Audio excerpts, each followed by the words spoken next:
warahmatullahi wabarakatuh. Sahabat Risa, pada kesempatan pagi hari ini berjumpa lagi dengan kami dalam program Dialog Pagi Rumah Sakit Islam Sultan Agung Semarang. Pada kesempatan pagi hari ini kita akan membahas terkait dengan pengaruh gizi seimbang terhadap kesehatan jantung. Terutama pada kali ini itu memperingati Hari Jantung Sedunia. Nah, sebelumnya akan kami sapa dulu Bapak Ibu pasien Rumah Sakit Islam Sultan Agung Semarang yang menjalani pengobatan dan perawatan di rumah sakit. Semoga Allah memberikan kemudahan dalam menjalani pengobatan dan perawatan di Rumah Sakit Islam Sultan Agung Semarang. Kami sapa juga Bapak Ibu pengunjung Rumah Sakit Islam Sultan Agung Semarang. Terima kasih kami sampaikan atas kepercayaan pelayanan kesehatan kepada Rumah Sakit Islam Sultan Agung Semarang. Baik sahabat Risa, bahwa nutrisi yang seimbang itu akan mempengaruhi dari kesehatan jantung, terutama memang ini ya, kesehatan kardiovaskuler. Nah, itu juga yang akan mempengaruhi penyakit-penyakit yang akan datang. Nah, kita sudah menghadirkan narasumber kita dari instalasi gizi Rumah Sakit Islam Sultan Agung Semarang. Kita sapa dahulu. Assalamualaikum Mbak Dewi. Waalaikumsalam Mbak Ova.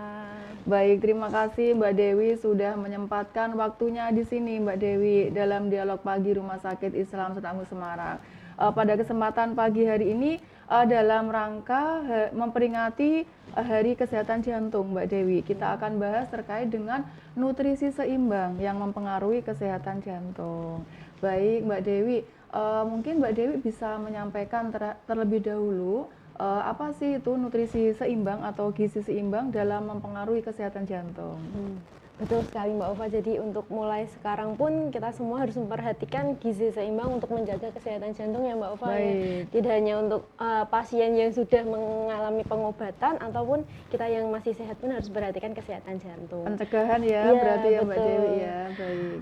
Untuk gizi seimbang itu adalah kombinasi menu makanan sehari-hari yang mengandung seluruh zat gizi yang memang dibutuhkan oleh tubuh kita. Baik. Terus sedangkan untuk gizi seimbang yang harus diperhatikan untuk kesehatan jantung yaitu memang harus mengonsumsi jenis makanan yang bagaimana makanan itu yang ditujukan untuk mengurangi beban kerja dari jantung dan mengurangi proses penyumbatan pembuluh darah itu sendiri Mbak Ova. Baik, berarti sebetulnya ketika kita itu mengkonsumsi makanan itu juga bisa terjadi kayak pemberatan proses kerjanya jantung juga ya Mbak Dewi ya. Iya. Nah, berarti di sini pengaruhnya apa ini terhadap kesehatan jantung? Jadi memang pengaruhnya itu sangat signifikan ya Mbak. Jadi untuk makanan kita pun harus memperhatikan apa yang kita semua asup gitu. Terus untuk pemilihan makanan itu harus diperhatikan. Sebenarnya untuk menjaga kesehatan jantung, untuk kebutuhan energinya, untuk proteinnya, untuk lemaknya itu semua sudah ada aturannya Mbak.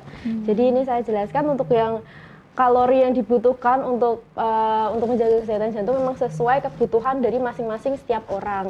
Laki-laki dan perempuan mempunyai kebutuhan kalori yang berbeda-beda. Terus untuk selanjutnya, untuk yang protein yang dikonsumsi harus protein yang kategorinya cukup Mbak Ova. Jadi 0,8 sampai 1,5 gram per kilogram berat badan dalam berat badan ideal. Jadi perlu diperhatikan dulu kalau memang kondisinya berat badan berlebih, jadi harus dihitung dulu berat badannya ideal berapa, baru nanti kecukupan proteinnya baru diperhitungkan. Kemudian untuk yang lemak, memang yang harus dikonsumsi lemaknya sedang, jadi sekitar 20 hingga 25% dari kebutuhan energi total yang tadi. Terus untuk yang dikonsumsi makanan pasti harus yang rendah garam. Jadi harus diperhatikan asupan garam. Garam tidak hanya garam dapur saja, tapi juga sumber garam yang lainnya. Terus harus diperhatikan konsumsi makanan yang tinggi serat. Jadi harus dianjurkan memang serat itu ada di berbagai macam buah dan sayuran. Jadi itu harus diperhatikan dan harus sesuai kebutuhan dalam satu harinya. Baik. Nah, ini Mbak Dewi terkait dengan tadi yang sudah disampaikan Mbak Dewi itu kan ada kebutuhan protein berapa, terus lemak berapa persen, terus garamnya harus sedikit. Tapi memang lagi-lagi itu kembali kepada kebiasaan juga ya Mbak Dewi ya. Jadi ketika seseorang itu terbiasa mengkonsumsi yang tidak memperhatikan kayak protein saya harus kebutuhannya berapa atau mungkin lemak berapa persentasenya, dan juga lidah itu kan ketika sudah terbiasa dengan asupan garam yang mungkin takarannya itu menurut dia itu nggak asin, tapi ternyata orang lain merasakan tuh asin banget kan, itu kan perlu takarannya standar ya, berarti ya. Nah di sini itu mungkin yang kesulitan masyarakat awam itu untuk ini Mbak, mengukur ini berapa kan kalau persentase mungkin kalau ahli gizi kan cukup mudah ya, misalkan protein segini ini berarti berapa sudah cukup atau belum, atau mungkin lemak segini tuh ini udah memenuhi kebutuhan tubuh. Nah bagi ini ya masyarakat awam terkait dengan kebutuhan terkait dengan kebutuhannya dibandingkan dengan berat badannya itu bagaimana memperkirakan gitu Mbak Dewi? Untuk memperkirakan misal contohnya untuk berat badan ideal, misal contohnya aja 50 kg ya Mbak. Untuk kalau untuk menjaga kesehatan jantung kan memang kita harus memperhatikannya asupan protein. Jadi tadi kan sudah saya jelaskan untuk proteinnya, protein cukup jadi 0,8 sampai 1,5. Kita pakai range yang gampang ya Mbak ya, 1,5. Jadi untuk berat badan yang 50 kg tinggal dikalikan saja, nanti 50 kg itu dikalikan dengan 1,5 gram nih itu. Jadi nanti hasilnya untuk dalam sehari sekitar mungkin kisaran 100 sampai 150 gram per hari. Jadi harus diperhatikan untuk konsumsi proteinnya. Mungkin asupannya harus lebih jangan lebih dari itu. Oh baik. Nah ini sahabat Risa, kalau kita memang pengen sehat ya, kita harus berpikir dulu sebelum makan loh gitu ya, nggak cuma asal makan saja gitu kan, sehingga mungkin perut kerasa kenyang, tapi sebetulnya itu mungkin sudah melebihi kebutuhannya, atau mungkin ada zat makanan yang kurang. Nah ini Mbak Dewi, tadi kan Mbak Dewi sudah menyampaikan ya terkait dengan kebutuhan karbohidrat, protein, lemak. Nah ini kita masuk kepada jenis-jenis makanannya ya, yang mungkin bisa menjadi acuan atau contoh makanan keseharian itu yang baik untuk kesehatan jantung itu yang seperti apa? Jadi untuk golongan makanan itu terbagi menjadi 8 Mbak. Jadi untuk golongan masing-masing jenis makanan sudah digolongkan menjadi 8. Nah untuk golongan yang pertama itu seperti golongan karbohidrat, memang yang dianjurkan itu seperti beras putih, beras merah, pasta, makaroni, roti tinggi serat, sereal, ubi, dan kentang. Terus untuk yang golongan protein hewani, jadi seperti protein yang dari ikan, dari semua ikan boleh dikonsumsi, unggas yang tanpa kulit, maksudnya daging ayam yang tanpa kulit, putih telur, terus juga untuk daging tapi yang irisannya tipis gitu. Nah untuk yang protein nabati bisa semua konsumsi, tahu, tempe, kacang-kacangan silahkan bisa dikonsumsi. Untuk golongan sayuran semuanya bisa dikonsumsi, untuk buah-buahan boleh semuanya dikonsumsi. Sedangkan untuk golongan minyak, nah ini harus diperhatikan, untuk golongan minyak terbagi menjadi 2, jadi lemak tidak jenuh dan lemak jenuh. Jadi itu harus diperhatikan juga, yang dikonsumsi hanya boleh yang lemak tidak jenuh, jadi seperti minyak jagung, minyak kedelai, kacang tanah, minyak zaitun, margarin, ataupun mayones gitu. Baik. Nah ini Mbak Dewi menyampaikan terkait dengan lemak jenuh dan lemak tidak jenuh ya. Nah jadi di sini mungkin perlu disampaikan juga ini Mbak Dewi terkait dengan pengaruh lemak ini ya, lemak jenuh ataupun lemak tak jenuh dalam mempengaruhi kesehatan jantung. Dimana mungkin kita juga gitu ada yang mungkin kesulitan membedakan apa sih minyak jenuh itu, apa sih yang minyak non jenuh itu, seperti itu Mbak Dewi. Jadi tadi sudah sekilas ya Mbak ya, saya jelaskan untuk golongan makanan. Jadi untuk golongan makanan seperti minyak atau lemak itu ada di golongan ke-7 dari daftar bahan makanan. Nah itu kan sudah dibagi menjadi 2 ya Mbak ya, jadi lemak tidak jenuh dan lemak jenuh. Jadi untuk golongan minyak dalam satuan penukarnya atau kandungannya itu mengandung 5 gram lemak dan 50 kalori. Nah untuk pembagian jenis bahan makanan apa saja yang ada di dalam lemak jenuh dan lemak tidak jenuh, itu seperti contohnya kalau untuk di lemak tidak jenuh itu seperti mayones. Jadi misal contohnya satu penukarnya mayones itu 20 gram, jadi sekitar 1 sendok makan, tapi tidak mengunjung, jadi 1 sendok makan datar itu setara dengan 5 gram lemak dan 50 kalori. Jadi lumayan tinggi ya Mbak ya, jadi konsumsi mayones yang cuma 1 sendok makan itu sudah mengandung 5 gram lemak dan 50 kalori. Nah untuk yang pada lemak jenuh sama juga mengandung 5 gram lemak dan 50 kalori. Nah untuk contoh bahan makanannya seperti santan. Jadi kalau santan misal dalam satu penukarnya sekitar 1 sendok makan itu bisa mengandung 5 gram lemak dan 50 kalori. Baik. Nah, ini mungkin sedikit kita keluar dari tema ya Mbak terkait dengan tadi santan ya. Ada yang pernah menyampaikan itu ada pengganti yang santan tapi ini tidak begitu apa ya kayak maksudnya berbahayanya dalam mempengaruhi kesehatan kita itu kayak apa namanya fiber atau apa Oh itu. iya, Nah, fiber itu cream. fiber cream ya. Nah, itu memang benar apa yang disampaikan seperti itu apakah ataukah itu menjadi sebuah kayak persepsi semata Mbak Dewi? Sebenarnya untuk fiber cream memang termasuk masih termasuk golongan minyak ya Mbak. Baik. Mau bagaimanapun tetap ada kandungan minyaknya.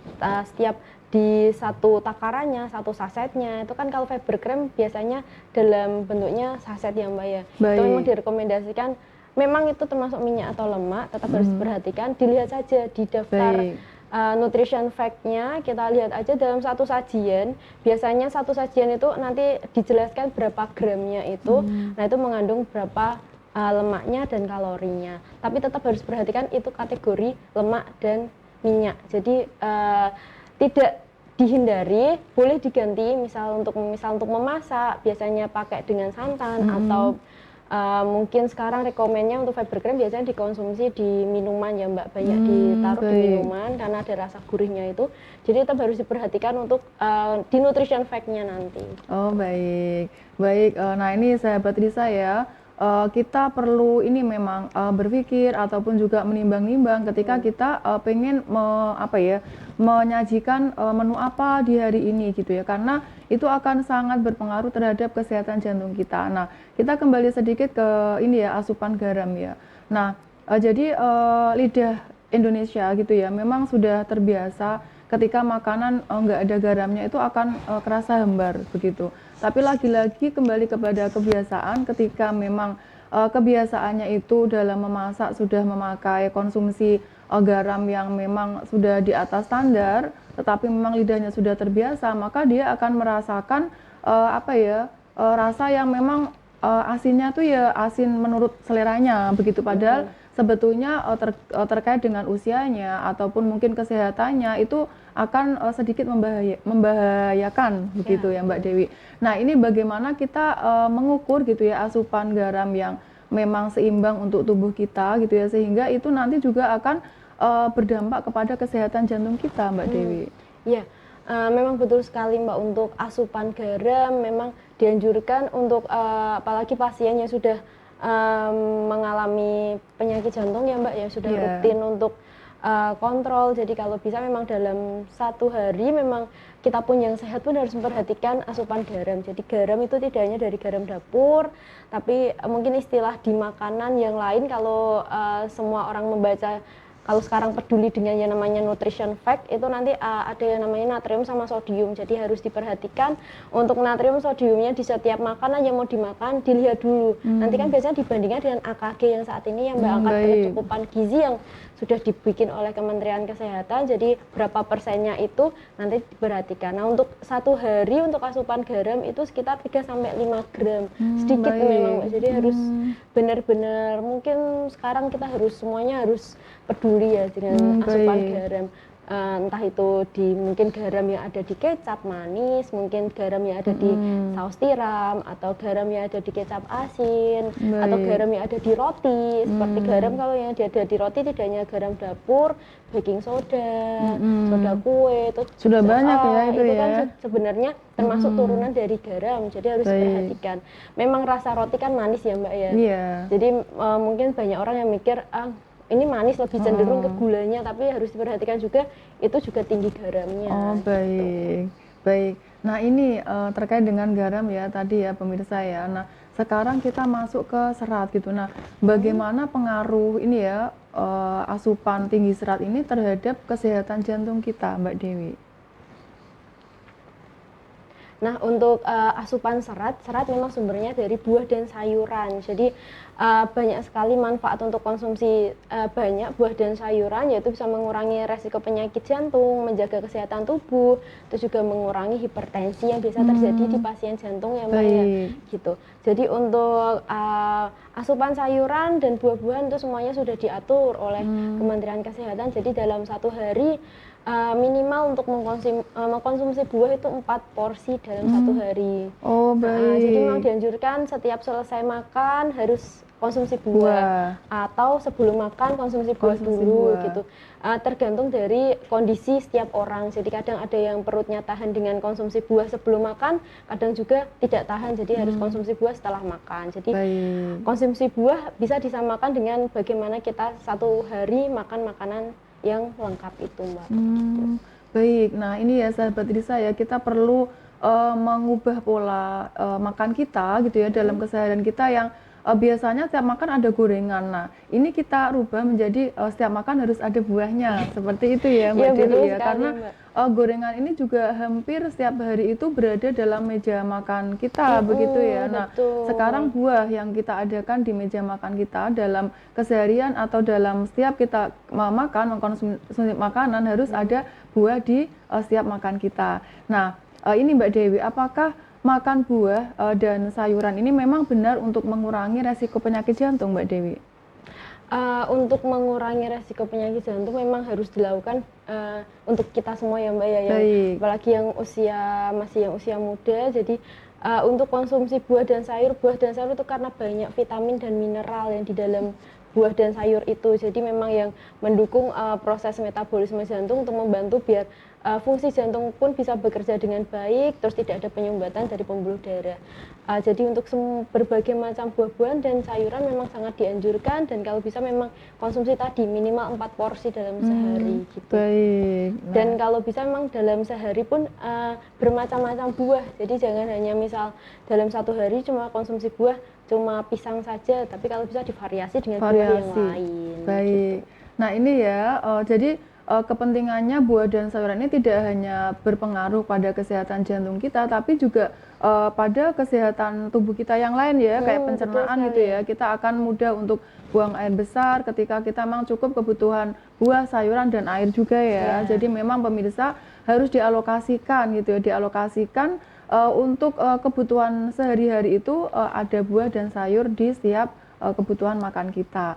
Nah, ini Mbak Dewi, kita kembali kepada ini ya, apa itu ya, minyak ya. Tadi kan sudah disampaikan terkait dengan minyak jenuh dan non jenuh. Nah, ini bagaimana kita caranya untuk memilih minyak dalam kita mengkonsumsi makan kita atau dalam kita masak menu keseharian kita, Mbak Dewi.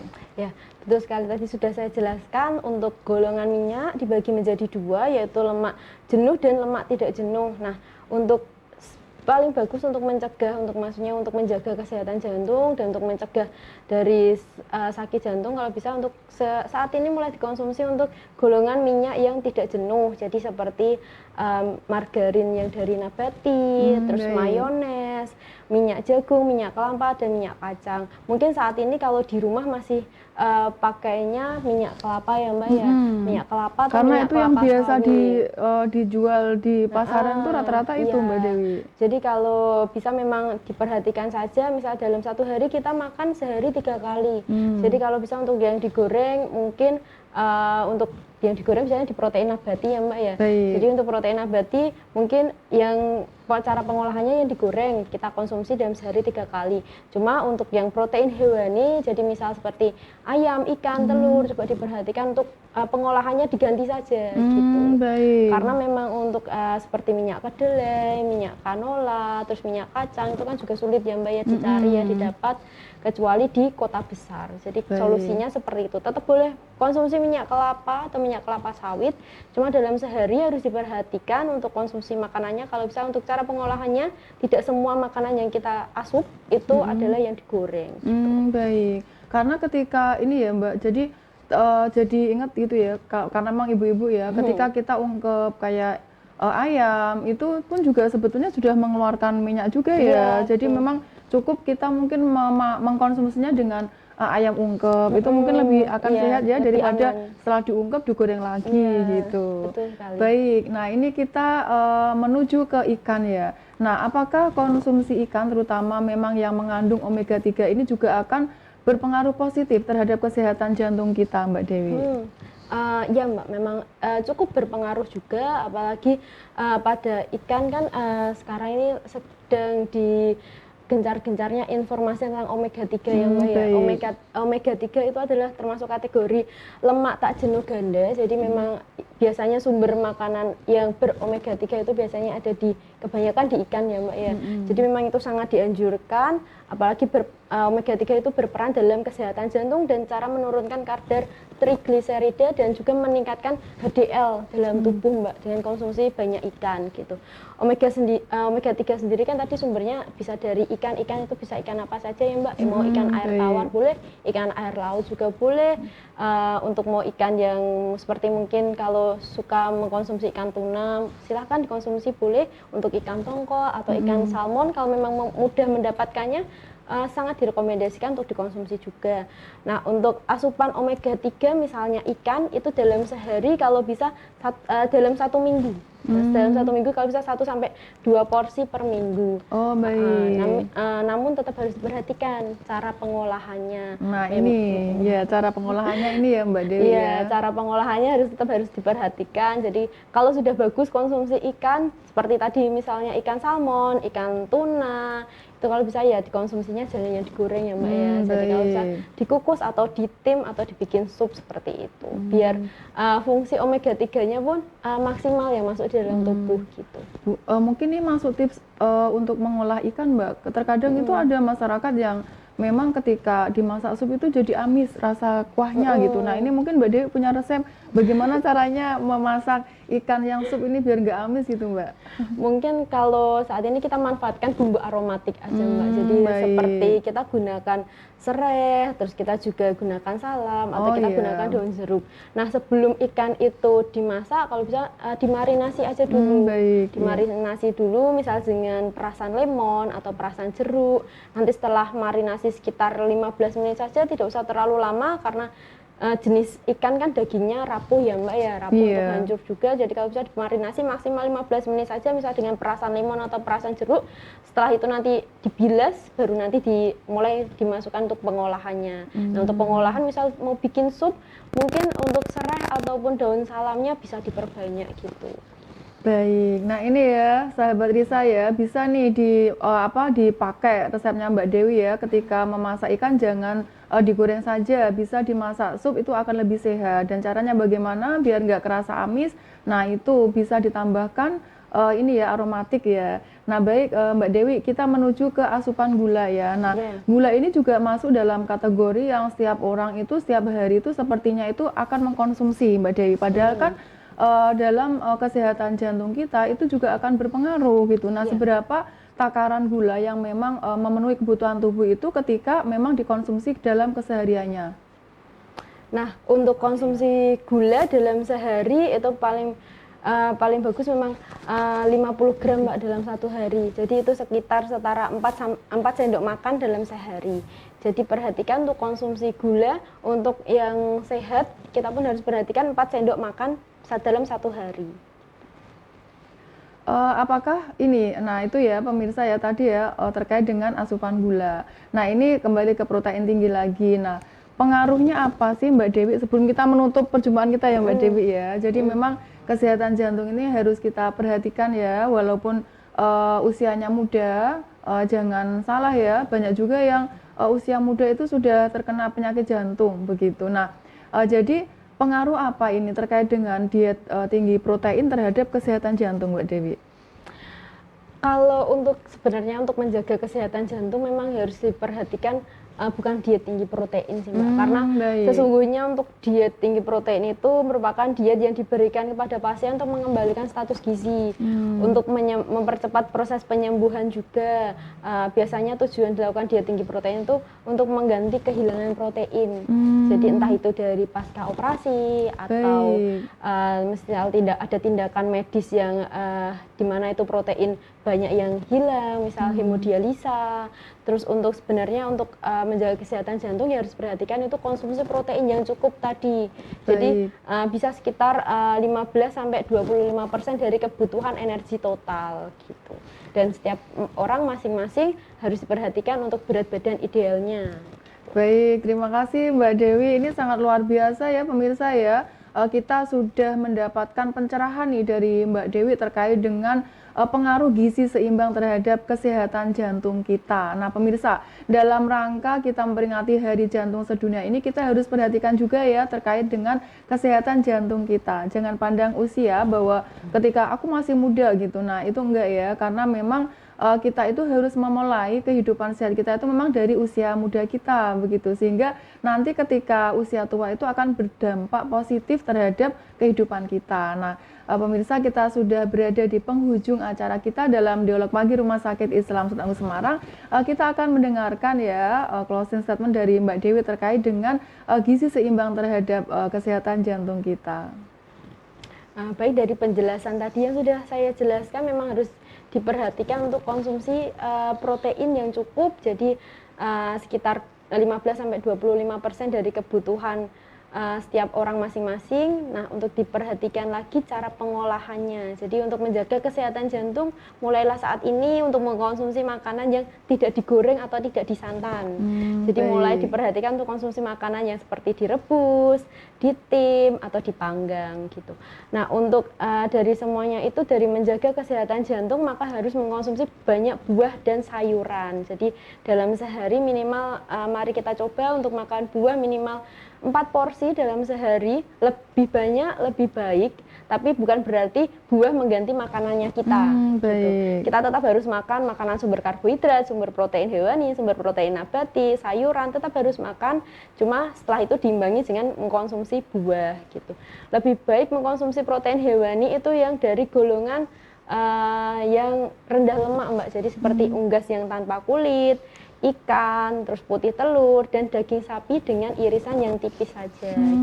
Baik, terima kasih Mbak Dewi, luar biasa ya ini dalam menjaga kesehatan jantung itu memang kita tuh harus berpikir terhadap konsumsi apa kita hari ini gitu, sehingga memang itu akan berpengaruh positif terhadap kesehatan jantung kita. Nah, sahabat Risa, sudah berada di penghujung acara kita dalam Dialog Pagi Rumah Sakit Islam Sultan Agung Semarang. Terima kasih atas kebersamaannya di pagi hari ini, dan kita tutup dialog pagi kita dengan bacaan hamdalah. Alhamdulillahirabbil alamin. Wassalamualaikum warahmatullahi wabarakatuh.